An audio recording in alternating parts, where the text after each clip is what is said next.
Welcome to our YouTube channel, Grateful and Growing. I'm Dion. And I'm Scenario.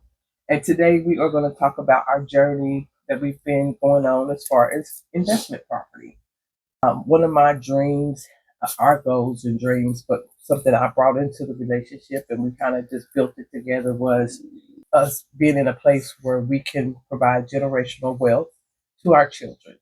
And knowing that many of us got started late and just trying to find the right thing, having multiple streams of income, having passive income, doing all the things. And so we both owned property in the past, but it wasn't for the purpose of investing because nobody taught us that. They told us to buy a home and stay in it for the rest of your life. Right. That was the goal, growing up was to go to college, get married, get a home, have babies, and that was success. Yeah. That's what we were taught, right? Yeah. Get a job, work for somebody, get a 401k. So we are Gen Xers. And so coming from that community, anyone coming behind us, millennials, Gen Zs, you may have not been raised with that same mentality. Yeah, because we are noticing, especially with millennials. Well, no, I say more so with Gen Zs. We start to say, oh, they just rebelling against everything. But then we start to realize they smart. They had a better mindset than we did. Yeah. They came in without blinders and say, no, that's not what I'm going to do. Right. It's like, no, I'm not working for nobody. We got to do something else. And so we had to take a stop back and be like, okay, you know what? They got a point. They might be on to something. Yeah. So learning and not feeling like you're too old to learn from somebody younger than yourself, too. Right. We've been looking at a lot of different properties, and you'll see different little pictures flash up on the screen as we're talking about the different ones that we've been going to. Our goal is to have a multifamily unit, whether it's a duplex, a triplex, or quad. A lot of things have changed since we owned homes. Right. Yeah. So, when I was coming up, you could get a nice, decent home for $150,000, $200,000. And cheaper than that. I bought my first home for $50,000, and that was not that long ago. I mean, let's see. My youngest daughter, so 20 years ago. My youngest daughter is 21. Yeah. So when she was born, I bought my house for $50,000. And then the next house I bought when she was probably about 5. We rented out. We kept both homes. I rented out the house that I purchased at $50,000, and then moved into a bigger unit that was like we went from 1,000 square feet to 3,400 square feet because we had 4 women in the house. It was not working, and so, but even that was like $180,000.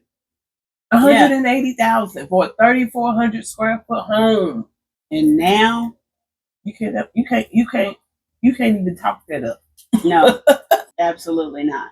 So, house hunting in this market, in this climate, in this political climate, even, you really just don't know what's happening with interest rates, and everything is just kind of topsy turvy and turmoil. So we're just going with the flow. We always say that the destination is the journey.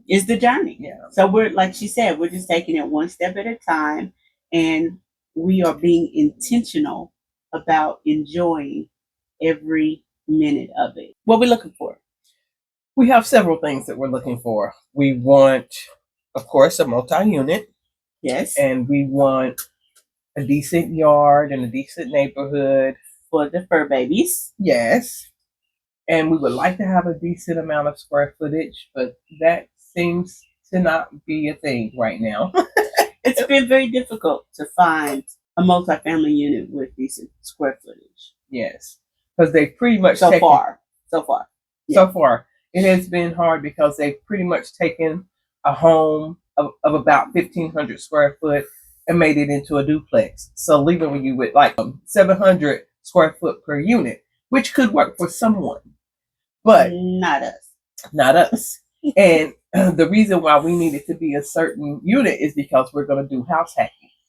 And we'll talk about that in a different episode. That is another way to get ahead when you're trying to invest without coming out of so much money.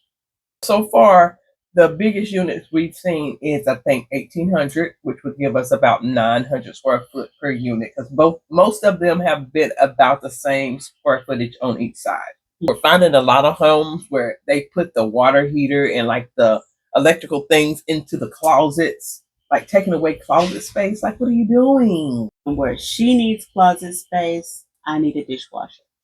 And shoe space. Well, we both need shoe space, but Yeah, we both need shoe space. she got 100 shoes to wear too. That is not true. I wear 3. So we've already come to the conclusion that we're probably going to lose a lot of space, and we're willing to do that Yes. for a specific amount of time, Yes, based off what we're trying to do. it's a sacrifice because there is a goal in mind. We have a goal. Yes. So right now we're in a 3-bedroom, 1,400 square foot apartment, Yes. and we're going to end up being in probably a 2-bedroom, 900-ish square footage. The way this is looking. But Everything that comes up, we keep looking. We just going out. Our goal is to be in the home by July, because our lease here is up in August. So our goal is to be closed, completely closed, found the home and closed by July, so that we can have time to switch over and we're not running from one place to the next. right. I wholeheartedly believe that when we put our desires out into the universe is working diligently to meet us. So when talking about generational wealth, just the investment property is just one way that we are looking to create generational wealth. Another way to create generational wealth is by having passive streams of income. So another way that we are creating generational wealth is by being entrepreneurs. We created our own crystal business back in October of 2023. It's called AfroGems. You can find the link in the description. Our purpose for creating that business was because of where we came from and because of what crystals had done for us, what we had experienced, the energetic forces working with our bodies. But,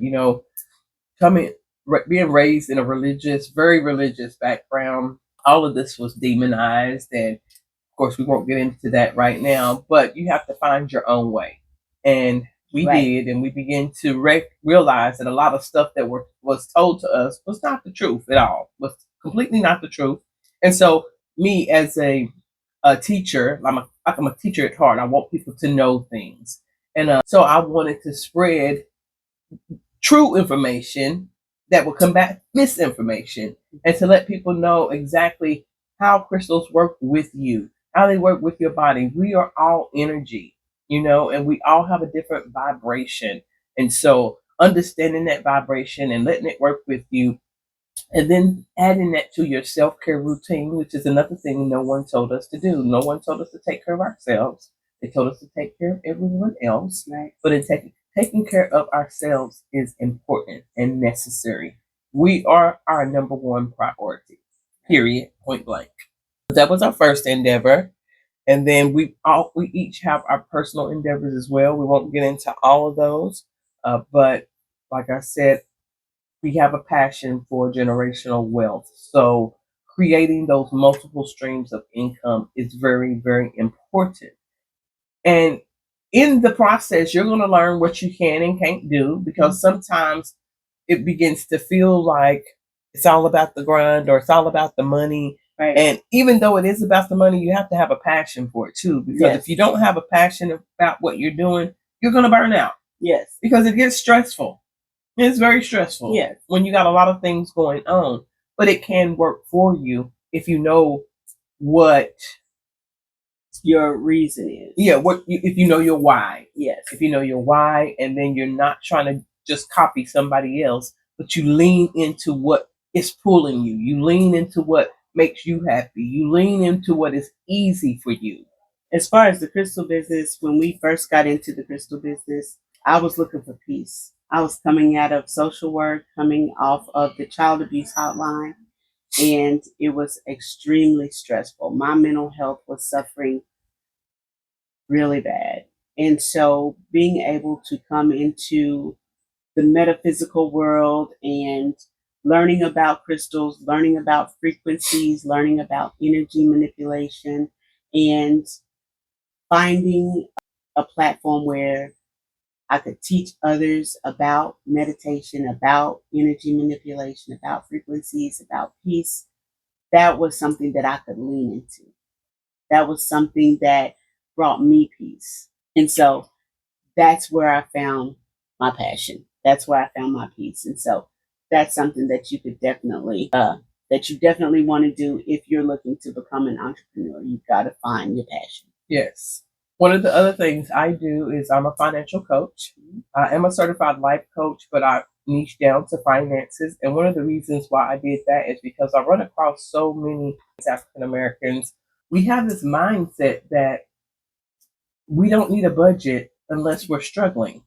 Like, what do I need a budget for? You need to know what your money is doing. If you don't know what your money is doing, then your money has control of you. You don't have control of your money. So being able to help people understand the importance of the money, redirecting funds so that they can realize that they're not just spending $20 a week on fast food, they're actually spending $75 a week, which totals out to about $300 a month. Yeah, you got it to do it, but would you prefer it to go in a different direction other than fast food? Right. You know, and when people begin to really see how much they're spending on certain things, they're like, well, I didn't realize it that much. I didn't realize I was on that much money. It's because when we have it, we feel like, well, I got it to spend, I spend it. Mm-hmm. Well, what about using that money to save and invest? You know, it's not about just sticking your money into the bank either. We got to start putting it into investment, things that's going to bring about a return. And so I'm passionate about that because I want us to be able to put ourselves in a position so that all of us can have property. All of us can have these investments and we can come up because it's way past our time. And she's a great financial coach because she helped me pay down all my debt, showed me how, and raised that credit score up to 700 and something. So I'm very grateful. I'm a travel agent as well. I'm also a UGC creator. A lot of people don't know what that is, but a UGC creator is someone that does videos or commercials for other brands about their products. So I just create the video, I send it to them, they post it on their socials, and they pay me for the video. Mm-hmm. So she gets to test out a lot of great products. I get to test out a lot of great products because they send them to you, you get to keep them, and I got a lot of stuff. Yeah. The one I like the best, I think that mask, skin is just glowing. So I'm also an Amazon influencer. That's another form of passive income. And then an LTK creator. But basically, as an LTK creator, I create the look for you. So whether it's a look of clothes, outdoor look for your home, in a kitchen look for your inside of your home, I put these looks together and I post them. If that's something that you want, you click on it, you're able to shop all these different products in one place. I'm always looking for something that's going to bring about a return. Like I'm not just spending money. Right. There is something that I'm getting out of it. It's just like even with saving. I don't want the money that I do have in an emergency savings. It's not just sitting in a regular savings account. It's in a high yield savings account because while I'm waiting to invest this into a higher return, I'm getting a return off of my money that I'm waiting, even the money that we're using for our deposit for the home. It's been sitting in a high yield savings account, earning money every month. So I'm still earning money while I know what I'm about to do with this money. So it's about finding those different things that's going to give you something back. Being able to, if you are disciplined with credit cards, knowing how to pay them off every month and how to use them to get you money. Like I use my credit cards, I pay them off every month. And at the end of the year, I have an extra $500 because they pay me for using my credit card. Cash back. Yeah, you get cash back. And so every year I got free money to do something else with. Another thing that we have is REITs. Right. And people may not know about that. We'll talk about it because I can't talk about it like you talk about it. Even though it's in the finance area, she's more versed in stocks. Right. Well, and we won't get into it here, but that's just another avenue where you can go into and invest. It's where you're investing in property, say for instance, Costco, right? Or Sam's, they all have these warehouses, these big buildings that they rent out. They're going to pay their rent every month. They're going to pay their rent. Somebody is holding the mortgage on those buildings, right? So you're investing in the mortgage holder. And every month that Costco or Sam's pay their rent, you're going to get a return off of that rent. That's called REITs. So you invest in the mortgage company every month, you get a return when they pay their rent. Simple as that. Guaranteed money. Guaranteed money. And so it's all about having little bitty things everywhere. But see, we never had that knowledge. We never knew this because they were gatekeeping. Now we have the opportunity to gain this knowledge, and now we have a responsibility to share it. If we want our community to grow, it's not just about us, it's about Us. everybody. Us. Well, today has been a great episode. We have some great information, and we want to continue to bring you what you want to hear and just share our life with you for those that are following. So, but if there's any particular subject that you would like to hear from us, just make sure that you put it in the comments. So thank you for joining us today. And remember, the destination Is the journey.